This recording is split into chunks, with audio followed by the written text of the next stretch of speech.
Welcome back to Partick Hill Station. I'm Charlie, and welcome back to another Model Railway Enthusiast magazine review.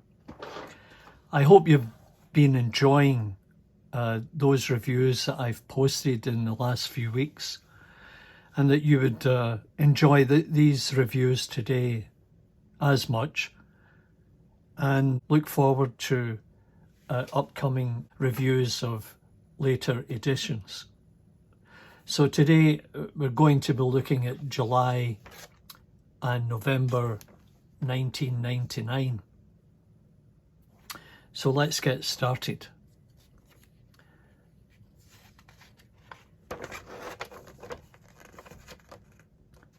Just out of curiosity, we'll have a look at what Haptens had on sale or what they were offering. There's a new R2100 Terrier 060 tank, Southern Region Green, for £34. I'm not sure how much that would cost today, but it was certainly more than £34.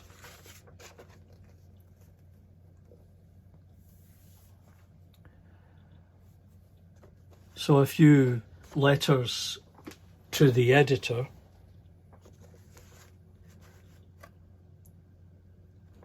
And club notice board from, in this case, Guernsey Model Railway Club.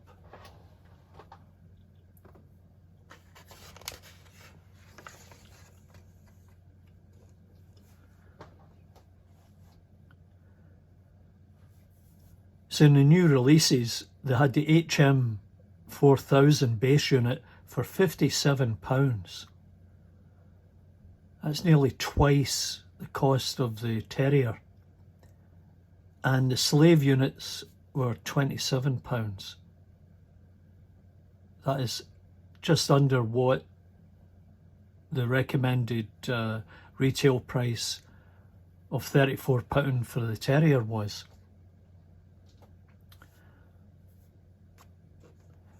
And here's Lima with a Great Western Mystery 00 gauge class 47. I always liked the class 47.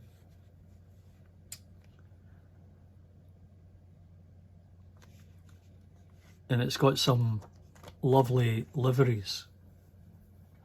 Anyway, so here we have some drums partially covered, and I think that, yeah, they're a single casting from 10 Commandments. Well, I can 3D print them, and these were available for £2 and a £1.50 postage. And some nice coaches here and some colourful wagons, some of which would be clearly from the Welsh region. And these were Hornby from the former Dapol tools.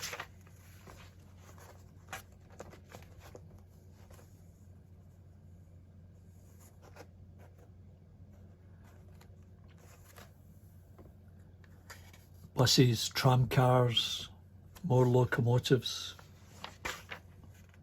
more buses. This one here, interestingly, the colours are similar to that of the Glasgow Transportation public transit. Slightly different shades of those colours, but similar. And I have a couple of the EFE models. Now the Eurostar is a beautiful set. I have one of those and it runs really smooth.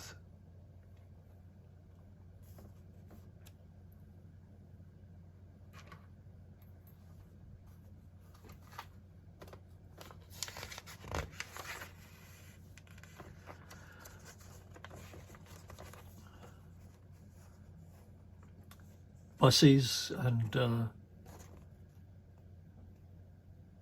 more Lima HSTs, and 2 more princesses, beautiful as usual.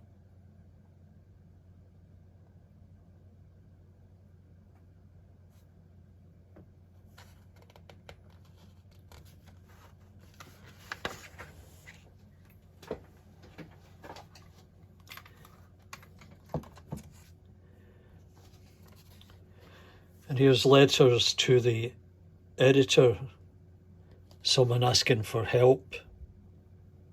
Being a 14-year-old novice modeler, struggled to get the funds to buy certain items. Not surprised. One of these items is point motors. Having some 20 or so Hornby points, old and new, I find that it will cost too much to buy point motors. Does anyone have a cheaper way to change Hornby points? Short of using your hand, I'm not really sure. Maybe some enthusiastic modeler can help. I hope he had his quandary solved. And here's a letter to the editor on collectors and limited editions. It should prove to be an interesting read. Word square and crosswords. Now this is an interesting one. Kings Markham. This is a Calgary, Alberta based layout. Now while I've seen the Calgary British Model Railway Club come to Toronto for a sort of biannual show laid on by the Platelayers Society of Toronto, I have not seen this one. It was in Toronto, but that year I think I was out of town in business.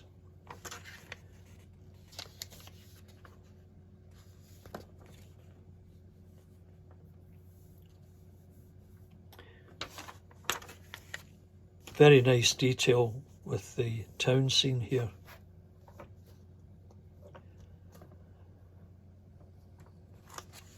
I apologise about the shadow. I'm in a different location with respect to the lighting. Yeah, that's really well detailed. I like this. And then tin plate topics. You know, for the collector, they're great.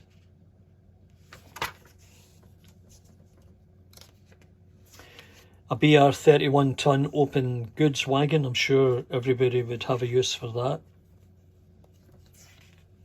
And if you can't make your own bridge, here's one in a box. Yeah, DCC. As you may know, my layout is DC, and I haven't made that quantum leap yet. You know,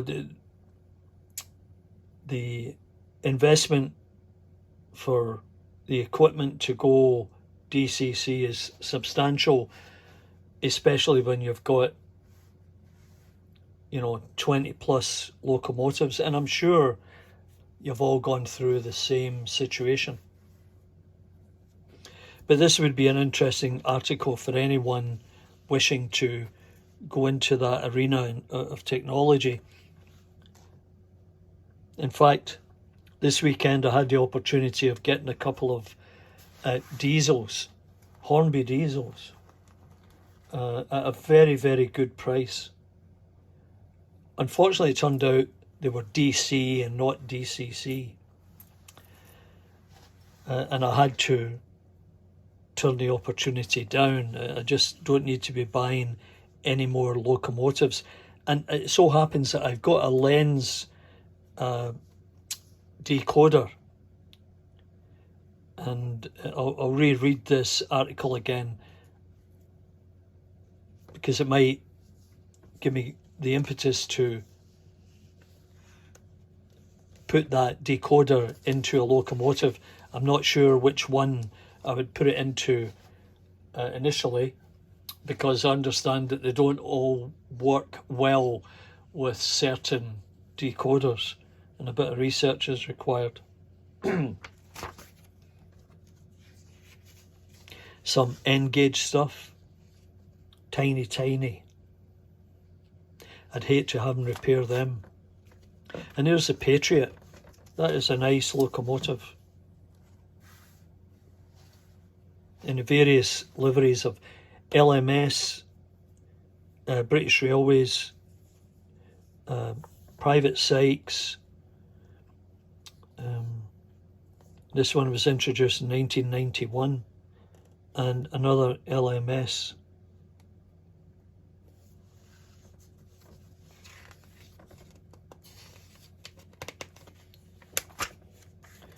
And more of Haptens. Mainline tools. Now, mainline tools, the tooling was owned by, or is owned by, Cadder and Palitoy. I'm not sure what happened to these companies. If Palitoy are still in existence, or they've been gobbled up by someone else. Maybe Airfix, maybe Dapol. But that's a very nice tank, well detailed. And, you know, I can't really comment on how good the locomotives are in comparison with Lima or Hornby, but I can say that their coaches are really well made. And there's an article on how to build your own baseboard and move into scenery. And, you know, as you see here, using plaster soaked paper for the ground cover. Well, you don't need to do that anymore now that you can get foam. The pink or blue type is perfect, and you can carve it into shape easily. So if you want to hide your fiddle yard, there are simple ways to conceal it. Just have a scenic break, as they show here, and you wouldn't really know. Basset Loke. I don't think I've really seen a Basset Loke train set. A little bit before my time. Letters from America. Fred Bock from San Antonio, Texas. Always an interesting read. The Sonning Sonnet. Tongue twister.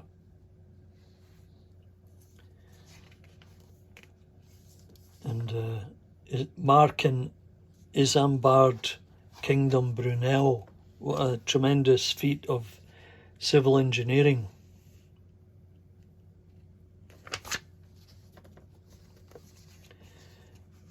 And thanks to those enthusiasts who took the time to go and search out locomotives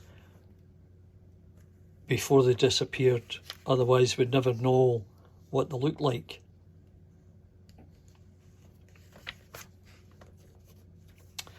And more Garden Railways. It's great if you have the weather. And there's some more.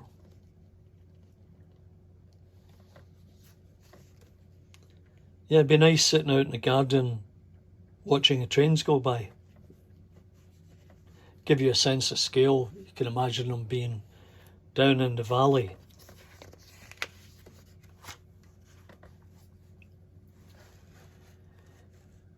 Hornby Railways, HAA and CDA. All really very nice and like different liveries.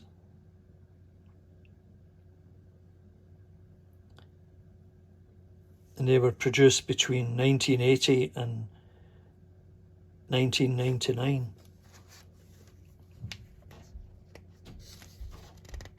Now here's an interesting one. The Princess Royal 6201 from Triang. There is no official record of the Triang Princess model being released in LMS livery as the Princess Royal. And yet this one, made in the UK, has turned up in Australia. It dates from around 1970 and should not be confused with the scale model made by Hornby between 1984 and 1986. This is the earlier Triang short length Princess. I wonder if there are still more of them around.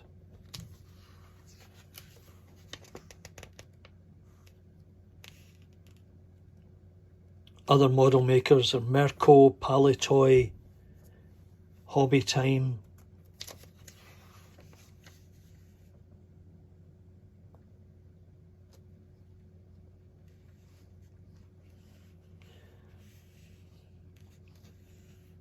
or the store Hobby Time, I should say.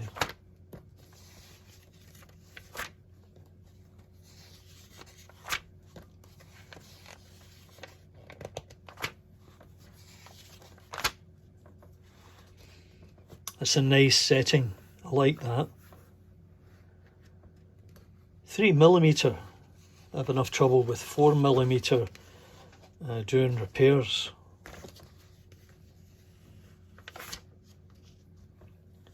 And if you want to do a wall-mounted layout, here's some basic instructions. And nice to see youngsters getting involved at these shows. In 1999, I wonder what that young lad's doing now, and this young lad here.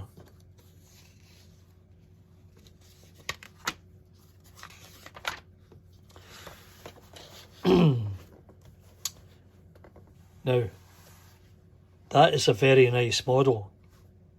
Beautiful livery. I've never ever seen one. But I do have this one here. And that is the same model, different livery. The difference in this is I've added a couple of weights here on the underside because it's long and light. And I do have 2 ladders, whereas this depicts only one. I have 2 for this. I think these are transfers, and I wouldn't be able to read that to save my life, perfectly honest. But a very nice model, in perfect condition. Now, Newland Railways has one of these. Well, actually, he has a few of these. So I know that he'd be very interested in seeing this article. And maybe he will search for it.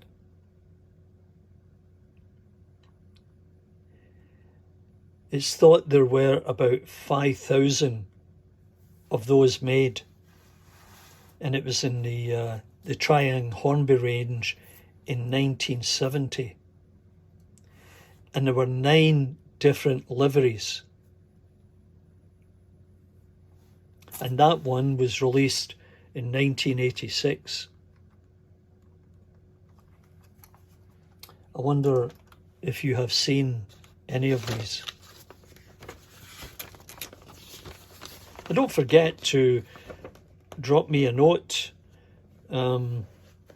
Leave your comments. Tell me if you have seen any of what I've shown you in here that might not be readily available these days. And look at this, that's a nice livery, I like that. Okay, so let's move on. So now we're into November 1999. And there's no point looking at Haptens because the prices wouldn't have changed that much. And more interesting short articles. One about the 56XX.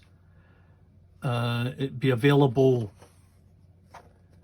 as a kit. I think the body would cost £180, including fitting and finishing in a livery of your choice. It's a lot of money.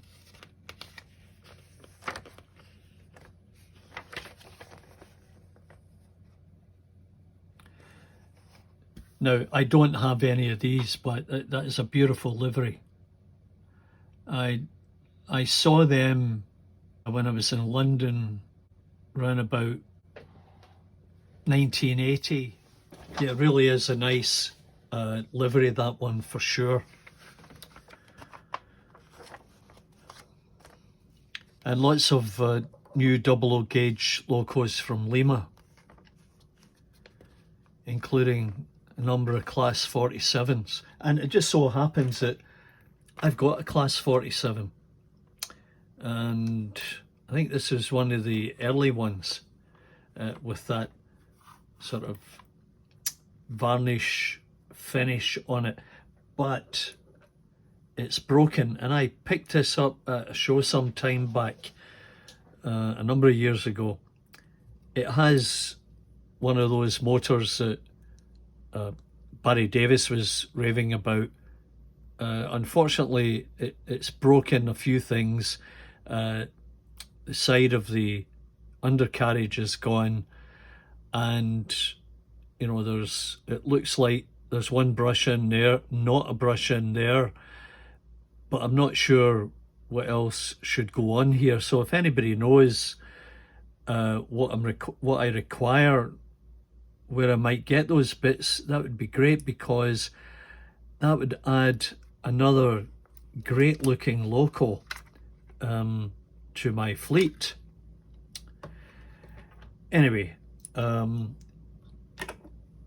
and some great looking Great Western coaches from Lima. And next we've got coal wagons from Wales. They look quite nice, and £4.99 by a dozen. Coaches and lorries, trucks from British Railways, supplied by Gilbo Holdings.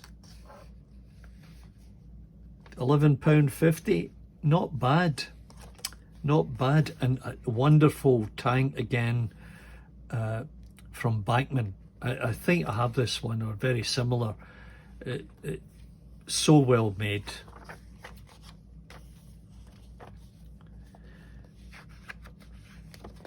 Metcalf kits, paving, yeah, all good things that you need. Now here's the Hornby Battle Space Scene set. I didn't have this, but it was very exciting when you saw it on the Hornby Triang Hornby Christmas shows on TV. Always loved seeing that. And I think I have this ambulance carriage here. I'll dig it out. And of course, I have the shunter, but in the livery, not of this battle space, but the dock shunter or early British Rail. Now here's the great thing you have access to, which I don't, living here in Toronto. You know, whenever I go back, I always keep an eye out for reference photographs, and here's some examples. And just think, £5 per picture published. So that's 1, 2, 3, 4, 5, 6, £30. That would buy the shunter listed by Haptens at £32. You might even get a discount. Of course, prices have changed, but you know, remember, whenever you're out and about, take your camera.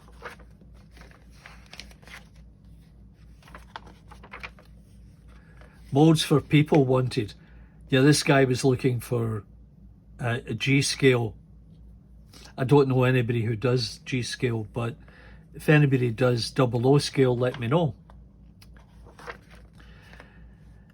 And here's a nice Bachmann N-Class, like wonderfully finished. But interestingly enough, here's a note: ingenious tender close coupling mechanism works even better after a little attention from a modelling file. I guess for the tow bar to enter the slot, something needs to be filed away. And it's got a great history here of the locomotive itself. And there's the Hornby Rocket, the 3-inch gauge. I saw this one time at a show.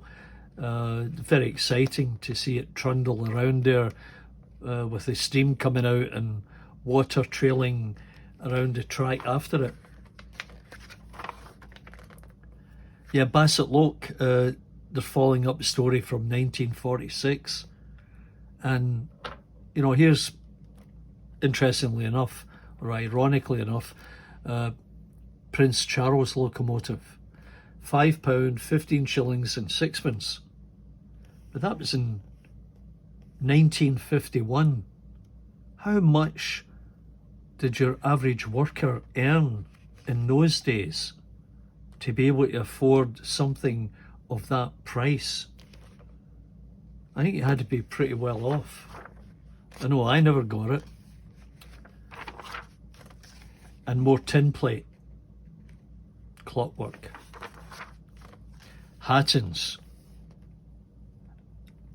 A BR Mark Warden Suburban Brake in Crimson ER for £11.50. Buy a dozen. I bet you wish you could buy a dozen. And Dapol, the Airfix Mainline Inheritance. Yeah, like great models. Like really nice looking models. I mean, check this out.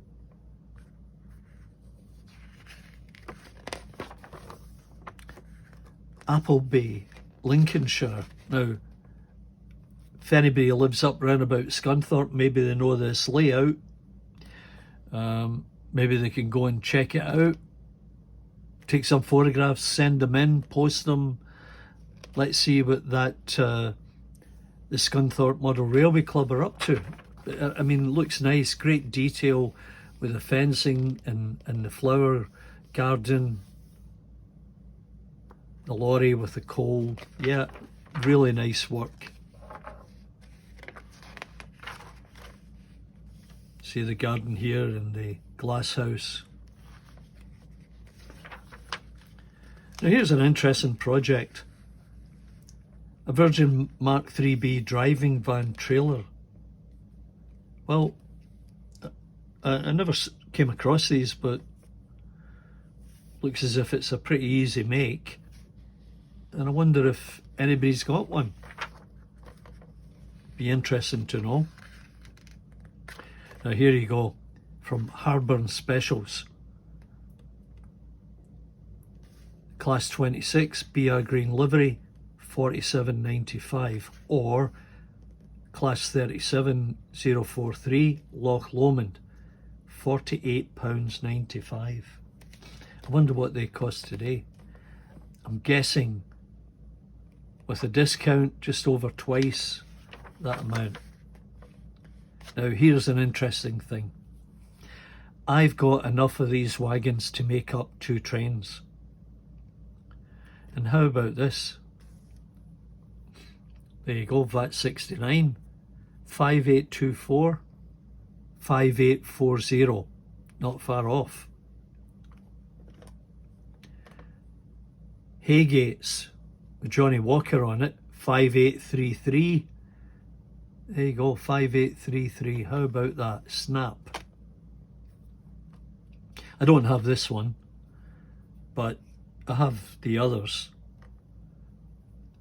And I also have this interesting one, and that happens to be Dapol. I think you can see that there. That's a nice wagon, nice tank, really well made. Yeah, I've got enough to do 2 trains of this.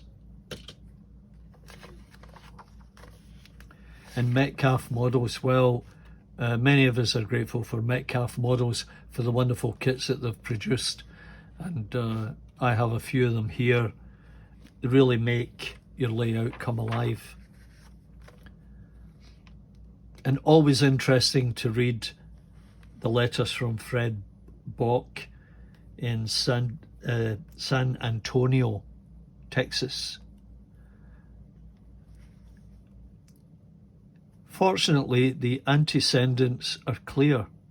Even the residents of Kansas agree that the British created steam locomotives.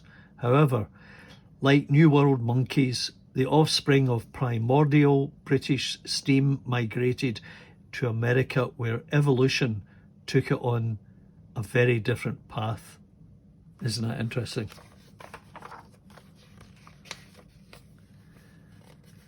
Master models.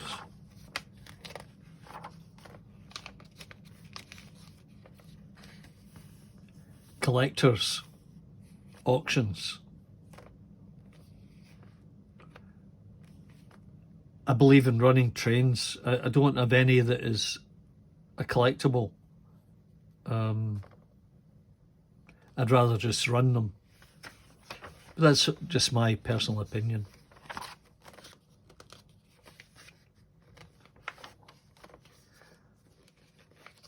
There's another young lad there. I wonder where he is today, if he's still in the hobby.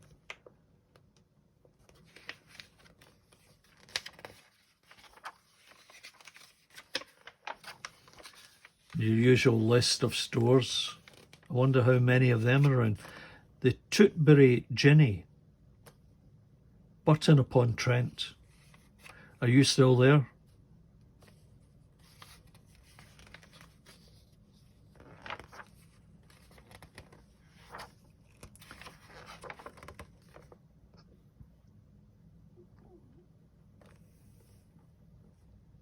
My Jane has a tender behind. Isn't that funny? And there's a beautiful 9F. I have one of those and it's heavily weathered. I got it from a guy in England a number of years back. He didn't say much about it, but he did tell me that it was heavily weathered, and it certainly is. But another great looking model. So I've come to the end of the review of these 2 magazines, and thanks very much for tuning in. I hope you've enjoyed these reviews and come back for more in the coming weeks. Please drop by to Partick Hill Station next time you have an opportunity, and watch out for more announcements on YouTube. Thanks very much. Bye for now.